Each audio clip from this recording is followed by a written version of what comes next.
नमस्कार, मी राहुल कुलकर्णी. NDTVमध्ये तुमचं स्वागत आहे. जर तुम्हाला निष्पक्ष कोणत्याही बाजूला न झुकलेलं असं विश्लेषण दररोज ऐकायचं असेल, तर आमचं YouTube चॅनल सबस्क्राईब करा, बेल आयकॉन दाबा आणि आमचे व्हिडिओ अधिकात अधिक लोकांपर्यंत जाऊ द्या. कारण पत्रकारितेचा मूळ धर्म हा निष्पक्षपणे लोकांपर्यंत व्यवस्थित अशी माहिती पोहोचवणं हा आहे. सो आजपासून आपण काय प्रयत्न करूया, की आत्तापर्यंतच्या अशा कोणत्या गोष्टी आहेत, की ज्या महाराष्ट्र विधानसभा निवडणुकीवरती परिणाम करतील. आजच्या मला 3 गोष्टी दिसतायत आणि त्याचं विवेचन करत असताना क्रमाक्रमानं आपण त्या गोष्टी बघू. एक पहिली गोष्ट आहे ती म्हणजे अर्थात श्री मनोज जरांगे पाटील यांनी कुठलीही भूमिका जाहीर केलेली नसली तरी सुद्धा मी आपल्या राज्याच्या मुख्य निवडणूक आयुक्ताकडे संपर्क साधला आणि मग त्यांनी उपमुख्य निवडणूक आयुक्तांशी तुम्ही बोला असं मला सुचवलं आणि त्याप्रमाणे मी त्यांची प्रदीर्घ अशी मुलाखत केली आहे, जी तुम्ही लवकरच पाहणार आहात. तर त्या मुलाखतीतनं असं दिसलं, की महाराष्ट्रातल्या 288 विधानसभा जागेसाठी जवळपास 11,000 लोकांनी आपले उमेदवारी अर्ज दाखल केलेत. एक 8,000 उमेदवार हे निवडणुकीच्या रिंगणात आहेत. पण त्यांनी सांगितलेली इंटरेस्टिंग गोष्ट कुठली आहे, तर महाराष्ट्रात सर्वाधिक भोकर विधानसभा मतदारसंघामध्ये उमेदवारी अर्ज दाखल केले तिथे श्रीजया अशोक चव्हाण ह्या उमेदवार आहेत. 144 जणांनी तिथे उमेदवारी अर्ज दाखल केलेत आणि हा आहे महाराष्ट्रातल्या निवडणुकीवरती परिणाम करणारा जरांगे फॅक्टर. कारण श्री मनोज जरांगे पाटील यांनी आवाहन केल्याप्रमाणे ज्या विधानसभा मतदारसंघामध्ये आपल्याला यश मिळू शकतं असं वाटतं, तर असे विधानसभा मतदारसंघ अर्थातच मराठवाड्यातले हे 46, 47 आणि आजूबाजूचे असतील. मग मी आयुक्तांना असं विचारलं, की आणखी असे किती मतदारसंघ आहेत की ज्या मतदारसंघामध्ये 100 पेक्षा अधिकच्या लोकांनी अर्ज केलेत आणि असे 25 विधानसभा मतदारसंघ आहेत आणि त्यातले बहुतेक विधानसभा मतदारसंघ हे मराठवाड्यातले आहेत. आणि मग मी आकडे जुळवणी केली. जेव्हा पूर्ण राज्याचा आपण विचार करतो तेव्हा पूर्ण राज्यामध्ये 288 जागांचा जर आपण आलेल्या अर्जांशी भागाकार केला तर साधारणपणे 38 उमेदवार प्रत्येक विधानसभा मतदारसंघामध्ये येतात. पण मराठवाड्यातली जर आकडेवारी आपण वेगळी काढली तर साधारणपणे मराठवाड्यातल्या 47 विधानसभा मतदारसंघामध्ये 4,700 एवढ्या लोकांनी उमेदवारी अर्ज दाखल केलेत आणि हे प्रमाण वाढतं, ते जवळपास दुप्पट होतं.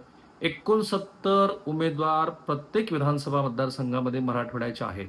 पुन्हा आणखी मी खोलात गेलो आणि तेव्हा असं लक्षात आलं, की भोकर प्रमाणे हे जे 25 विधानसभा मतदारसंघ आहेत ते मराठवाड्यातले आहेत. सर्वाधिक उमेदवारी अर्ज दाखल झाले ते छत्रपती संभाजीनगरमध्ये, त्याच्या खालोखाल जालन्यामध्ये, त्याच्या खालोखाल बीडमध्ये, त्याच्या खालोखाल नांदेड आणि धाराशिवमध्ये. म्हणजे मनोज जरांगे पाटील यांनी अजूनही कुठलीही भूमिका घोषित केलेली नसली, की ठीक आहे तुम्ही उमेदवारी अर्ज भरा, पण त्याचं काय करायचं हे आपण नंतर ठरवू. अजूनही असं म्हणतात, की ज्यांनी उमेदवारी अर्ज भरले त्यांना कुठलाही निरोप मनोज जरांगे पाटील यांनी सांगितलेला नाही. तर माझ्या मते हे जे विक्रमी अर्ज आलेले आहेत तेच महाराष्ट्राच्या विधानसभा निवडणुकीचे आत्तापर्यंतचे जे महत्वाचे फॅक्टर आहेत त्यातला महत्वाचा मुद्दा आहे. मी आयुक्तांना उपायुक्तांना हेही विचारलं, की ईव्हीएमची स्थिती काय असेल, तर त्यांनी तपशीलवार सांगितलं, की साधारणपणे एका ईव्हीएम मशीनवरती 16 उमेदवारांची नाव असतात आणि एक नोटाचं बटन म्हणजे 17 असतात. ह्या कॅल्क्युलेशन प्रमाणे अगदी भोकर विधानसभा मतदारसंघाचं जरी आपण गणित मांडलं तर किती ईव्हीएम तुम्हाला लागतील, तर साधारणपणे 8 ते 9 ईव्हीएम भोकर विधानसभा मतदारसंघामध्ये लागतील. मधल्या काळामध्ये एक अशी पण टूम निघाली होती, की जर उमेदवारांची संख्या वाढली तर बॅलेटवरती निवडणूक होते का, तर त्याबद्दल आयुक्त असं म्हणाले, की तसं होत नाही. आता दुसरी गोष्ट जी आहे, जी ह्या आत्तापर्यंतच्या घडामोडीतली आहे, ती म्हणजे श्री अजित पवार यांना एकनाथ शिंदे यांनी ठेंगा दाखवला आणि अजित पवार यांनी श्री देवेंद्र फडणवीस आणि त्यायोगे भारतीय जनता पार्टीला ठेंगा दाखवला. ही आहे इंटरेस्टिंग आहे. कारण छगन भुजबळ यांची मगाची पत्रकार परिषद मी ऐकली. छगन भुजबळ यांनी सांगितलं, की त्यांच्या 3 विधानसभा मतदारसंघामध्ये एकनाथ शिंदे यांनी चॉपर पाठवून आपले एबी फॉर्म शेवटच्या क्षणी दिले. बघा, मित्रपक्ष आहेत हे.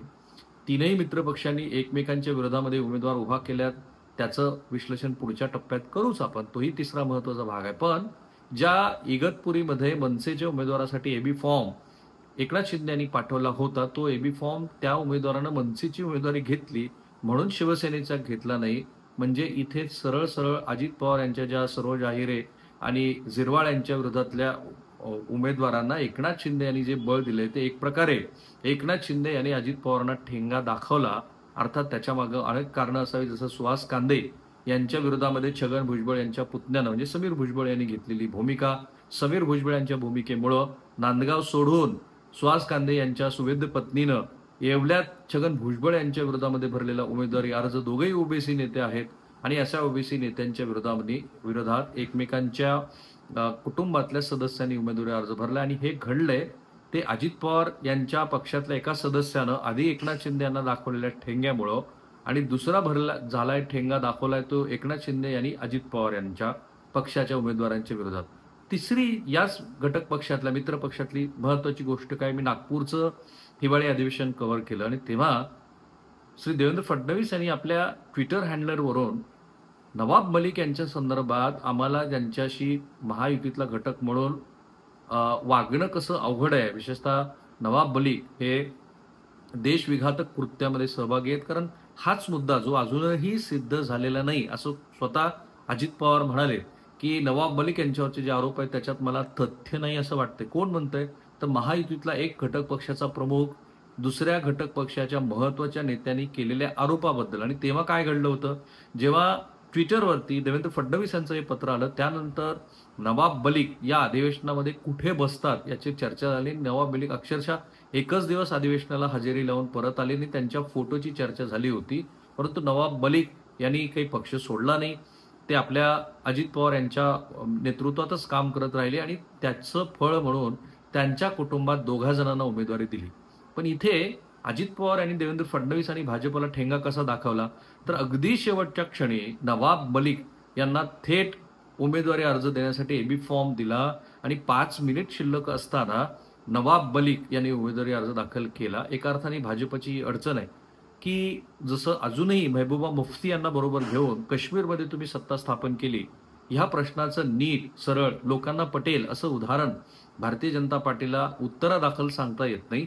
आणि तशीच गोष्ट जेव्हा आता नवाब मलिक यांच्या संदर्भातले येईल तेव्हा देशविघातक कृत्य करणाऱ्या मंडळींना आणि त्यातल्या त्यात नवाब मलिक धर्मानं ज्या अल्पसंख्याक समुदायाच्या आहेत त्याबद्दलची भारतीय जनता पार्टीची भूमिका लक्षात घेता आपण असं म्हणू शकतो की अनेक गोष्टी भविष्यामध्ये भाजपला डिफेंड करणं जड जाईल आणि म्हणूनच हे ओळखूनच, आणि खरं तर ही टॅसिट अंडरस्टँडिंग आहे का असा संशय यावा इथपर्यंत सगळं वर्तन आहे. कारण अणुशक्ती नगरमध्ये जेव्हा नवाब मलिक यांनी उमेदवारी अर्ज भरला त्याच्यानंतरच्या प्रतिक्रिया ह्या स्वाभाविक होत्या पण त्या तीव्र नाहीयेत. आणि म्हणून मी म्हणालो की ह्या आतापर्यंतच्या घडामोडीतला हा दुसरा महत्वाचा मुद्दा आहे की तो कसा एकमेकांना ठेंगा दाखवण्याचा आहे, किती विश्वासार्ह वागणूक एकमेकांची आहे. आणि तिसरा मुद्दा सो कॉल्ड मैत्रीपूर्ण लढतीचा. मी बंगालचं उदाहरण देतो, मी बंगालचं उदाहरणाबरोबर केरळचं उदाहरण देतो. बघा केरळमध्ये डाव्या पक्षांच्या बरोबर मिळून असतं काँग्रेस, म्हणजे काँग्रेस हे सत्तेत सहभागी पण असतं पण तिथे प्रतिस्पर्धी पक्ष पण काँग्रेसच असतो. म्हणजे बंगालमध्ये डाव्यांच्या हातात हात मिळवणी करून ममता दीदीच्या विरोधामध्ये काँग्रेस पक्ष निवडणूक लढतो. केरळमध्ये हाच काँग्रेस पक्ष हा एकमेकांच्या विरोधात म्हणजे डावे पक्ष आणि काँग्रेस हे तिथे राजकीय प्रतिस्पर्धी असतात. म्हणून महाराष्ट्रामध्ये ज्या 19 ठिकाणी मैत्रीपूर्व लढती होणार आहेत ते बकवास आहे. अशा कुठेही मैत्रीपूर्व लढती वगैरे होत नाहीत, एकमेकांचे गळे कापले जातात. सांगली हे त्याचं उदाहरण आहे.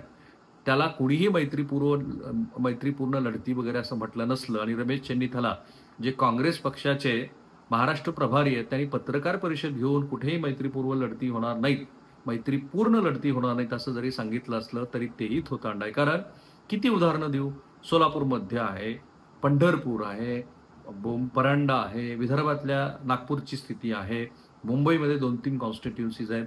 आणि जे महाविकास आघाडीमध्ये घडतं आहे तेच महायुतीमध्ये घडतं आहे. म्हणजे सगळ्या पक्षाचे मिळून कमीत कमी जागा जरी महायुतीच्या मैत्रीपूर्व लढतीच्या असल्या तरी सुद्धा आपल्याला ह्या ज्या 19 जागा दिसत आहेत त्यानं काय दिसतंय तर अजूनही महायुती किंवा महाविकास आघाडीमध्ये जे एकमेकांच्या बद्दलचा विश्वासार्ह भाव असायला हवा तो नाहीये.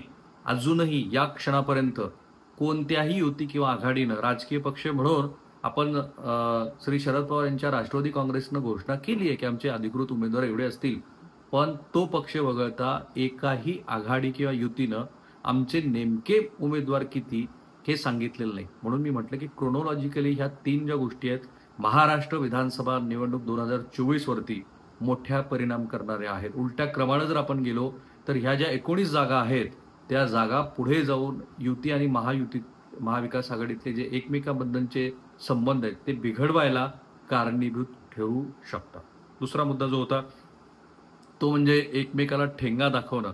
जे दिसतं आहे आणि जे दिलीप वळसे पाटील बोलतायत, जे राज ठाकरे बोलतायत, जे अनेक नेत्यांना वाटतं की 2024 विधानसभा निवडणुकीचा निकाल आल्यानंतर सुद्धा अनेक रिअलाइनमेंट होऊ शकते आणि मनोज जरांगे पाटील हा जो महत्वाचा फॅक्टर आहे तो फॅक्टर किती परिणामकारक आहे, तर ज्याचा न्यूसेन्स व्हॅल्यू अधिक आहे असा कोणताही उमेदवार निवडणुकीच्या रिंगणामध्ये राहणं हे अनेक अर्थाने महत्वाचं आहे. पण हे होत असताना ज्या उमेदवारांना माघार घ्यावी लागणार आहे त्यांची नाराजी अधिक, चळवळीचं यामुळे नुकसान होईल का, हा मूलभूत प्रश्न हाही या निवडणुकीच्या निमित्ताने महत्वाचा ठरेल. आपण दररोज एक प्रयत्न करू की आत्तापर्यंतच्या महत्वाच्या 3 ज्या गोष्टी आहेत ज्या गेम चेंजर ठरतील, इम्पॅक्टफुल असतील त्याचं विश्लेषण करण्याचा. पुन्हा एकदा आव्हान, आमचं यूट्यूब चॅनल सबस्क्राईब करा, बेल आयकन दाबा आणि अधिकात अधिक व्हिडिओ आमचे शेअर करा. कारण तुम्हाला मी खात्रीपूर्वक सांगतो की निष्पक्ष कोणतीही बाजू न घेता अधिकात अधिक खोलवर जाऊन नेमकं परिणामकारक विश्लेषण ऐकण्याचं हेच एकमेव माध्यम आहे.